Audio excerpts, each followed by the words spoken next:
अस्सलाम वालेकुम दोस्तों साथियों, मैं हूं समी इब्राहिम और आप देख रहे हैं समी इब्राहिम यूट्यूब चैनल। आज 25 अगस्त मंगलवार और सन है 2020। साबिक वज़ीर-ए-आज़म नवाज़ शरीफ को पाकिस्तान वापस लाने के लिए काबीना ने एक फ़ैसला किया। प्राइम मिनिस्टर ने कहा है कि तमाम जो इख्तियारात हैं और तमाम ऑप्शंस को इस्तेमाल किया जाए और नवाज़ शरीफ साहब को वापस लाया जाए, क्योंकि उनको जो रियायत दी गई थी वो बीमारी की वजह से दी गई थी, क्योंकि उनकी जो रिपोर्ट्स थी वो बहुत बीमार थी और उस वक्त ये सूरत हाल थी कि मुस्लिम लीग नून के कायदीन बार बार ये बात कर रहे थे कि अगर नवाज़ शरीफ साहब को कुछ हुआ तो उसकी रिस्पॉन्सिबिलिटी वज़ीर-ए-आज़म इमरान खान पर होगी। और जो रिपोर्ट्स थी, मैं और आप याद है, हमें डिस्कस भी करते रहे। मैं तो पहले दिन से ये कहता था कि ये जो प्लेटलेट काउंट्स है ये गलत है, ये एक ड्रामा है। और वो जो बाद में ये पता चला कि हॉस्पिटल में उनकी जो मेडिकल रिपोर्ट्स हैं उनका कोई रिकॉर्ड ही नहीं है, तो ये पता नहीं किसके साथ मिली भगत थी, किस तरीके से इन्होंने सबको मैनेज किया और कोई ऐसी चीज़ उनको दी गई जिससे उनका प्लेटलेट काउंट्स वैसे ही कम हुआ या क्या हुआ। बाद में ये बात भी आई, वफाकी वज़रा ने कहा कि इन्वेस्टिगेशन होनी चाहिए, शायद ये फ्रॉडुलेंटली इस तरह से बनाया गया। लेकिन डॉक्टर यास्मीन राशिद जो हैं वो इस बात पर कायम है और उनका ये कहना है कि कोई किसी तरह की फ़्रॉड नहीं हुई रिपोर्ट में।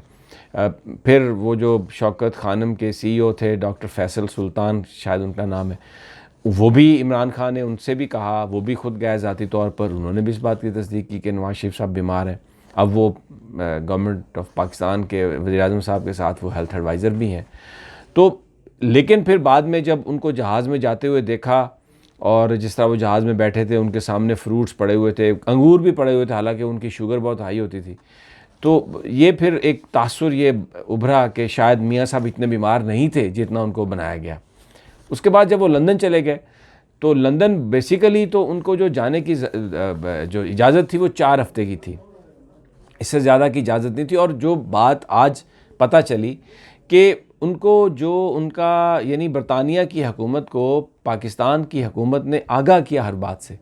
कि उनका जिस वक्त वीज़ा लग रहा था तब भी ये बताया कि वो बीमारी की वजह से जा रहे हैं, उनकी सेहत की ये सिचुएशन है। फिर जो तमाम अदालती अहकामात थे जो मेरे ये सामने पड़े हुए हैं, जिसमें 16 नवंबर 2019 को लाहौर हाई कोर्ट ने मियाँ नवाज़ शरीफ का नाम ECL से हटाने और 4 हफ़्ते के लिए उनको बैरून मुल्क जाने की इजाज़त दी गई थी। और शहबाज शरीफ साहब ने और नवाज़ शरीफ साहब दोनों ने शख्सी ज़मानत भी दी और उन्होंने कहा कि वो मेडिकल रिपोर्ट्स बाकायदगी से जमा कराएंगे, गारंटी दी कि वो पाकिस्तान वापस आ जाएंगे। फिर 23 दिसंबर 2019 को नवाज़ शरीफ साहब के जो वकला हैं उनकी तरफ से एक दरख्वास्त दी गई कि उनकी जो ज़मानत है उसमें तौसी की जाए। फिर एक हुकूमत ने, क्योंकि जो इस्लामाबाद हाई कोर्ट ने जो फ़ैसला दिया था उसमें ये कहा गया था कि जो हमारी तरफ मत आइए, अदालत ने आपको इजाज़त दे दी है जाने की या ज़मानत दे दी है, जो कुछ भी है, आपकी जो फ़र्दर ज़मानत है उसका फ़ैसला हुकूमत पंजाब करेगी। तो ये जो मैं आपको बता रहा हूँ उस फ़ैसले की रोशनी में नवाज़ शरीफ साहब ने अप्लाई किया पंजाब गवर्नमेंट को। उन्होंने एक मेडिकल बोर्ड बनाया 19, 20 और 21 2020 को। उन्होंने बाकायदा जो नवाज़ शरीफ साहब को पर्सनल हेयरिंग के लिए 3 मौके भी फराम किए, लेकिन ना नवाज़ शरीफ साहब पेश हुए और ना कोई मेडिकल रिपोर्ट पेश की। तो फिर 27 फरवरी 2020 में उनकी जो दरख्वास्त थी तौसीह की उसको रद्द कर दिया गया और 2 मार्च को पंजाब हुकूमत के फ़ैसले से कि उनकी दरख्वास्त ज़मानत को रद्द कर दिया गया, ये बरतानिया की हुकूमत को हुकूमत पाकिस्तान ने बता दिया था। लेकिन ठंड प्रोग्राम था, शायद अपोजिशन से बातचीत हो रही थी, फैटफ का बिल पास करवाना था और बहुत सारी चीज़ें करवानी थी, तो कोई अमली तौर पर उनको वतन वापस लाने के लिए कोई प्रोग्राम नहीं हुकूमत ने तरतीब दिया। लेकिन अब जब मरीम साहबा नैब के दफ्तर के सामने आई और वहाँ पर एक हंगामा क्रिएट किया और उसके बाद फिर सितंबर की पूरी तारीखें बुक कर लीं मुख्तलिफ़ इजलासों की, और फिर ये कहा कि मैं मौलाना फजलुर रहमान साहब के साथ नवाज़ शरीफ साहब के राब्ते हुए और ये इन्होंने कहा कि जी मरीम भी मिलेंगी, और फिर वहाँ से जो तस्वीरें आईं उसमें नवाज़ शरीफ साहब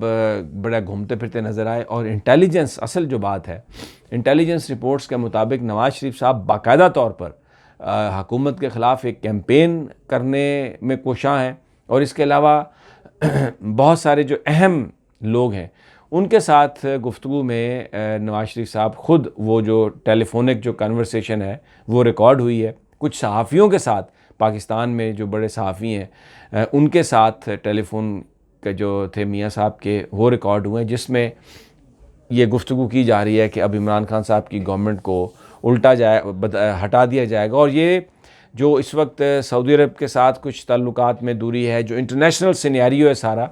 उसमें पाकिस्तानी हुकाम जो हैं, पाकिस्तानी इदारे इस बात को बहुत अहमियत दे रहे हैं कि इसके पीछे क्या चीज़ है कि मियाँ नवाज़ शरीफ साहब अचानक एक्टिव हुए हैं और वो हुकूमत को हटाने के लिए अपोजिशन को भी मुतहद कर रहे हैं। और इसका हमें एक अमली नतीजा आज नज़र आया, वो ये हुआ कि जो कौमी असम्बली ने 2 बिल पास किए थे फैटफ के हवाले से, जिसमें अपोजिशन ने उनको वोट दिया था, सेनेट ने आज वो मुस्तरद कर दिए हैं। बज़ाहिर तो सेनेट के अंदर ये बात की गई कि जो डॉक्टर वसीम शहजाद हैं, जो कायदे ऐवान हैं, 3 दिन पहले उन्होंने कोई इस किस्म की गुफ्तगू की है जिसमें अपोजिशन के कायदीन के बारे में नाजेबा अल्फाज इस्तेमाल किए गए हैं, तो वो पहले इससे माज़रत करें। लेकिन डॉक्टर साहब ने कहा कि मैंने तो कोई ऐसी बात की नहीं, तो उन्होंने माज़रत नहीं की, जिस पर एक हंगामा हुआ और ये जो दोनों बिल हैं सेनेट ने ये मुस्तरद कर दिए, जो कि हुकूमत पास कराना चाहती थी।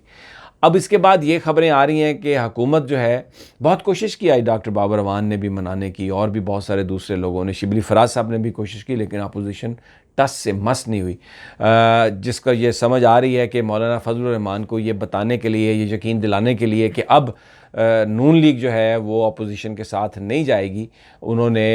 ये जो वोट है सेनेट में ये हुकूमत के ख़िलाफ़ दिया है। लेकिन एक और जो सिचुएशन चल रही है पार्टी के अंदर अपनी भी, जिसके बारे में मैंने पिछले वीलॉग में आपसे कहा था कि मरीम साहब अपने तौर पे भी सब कुछ कोशिश कर रही हैं।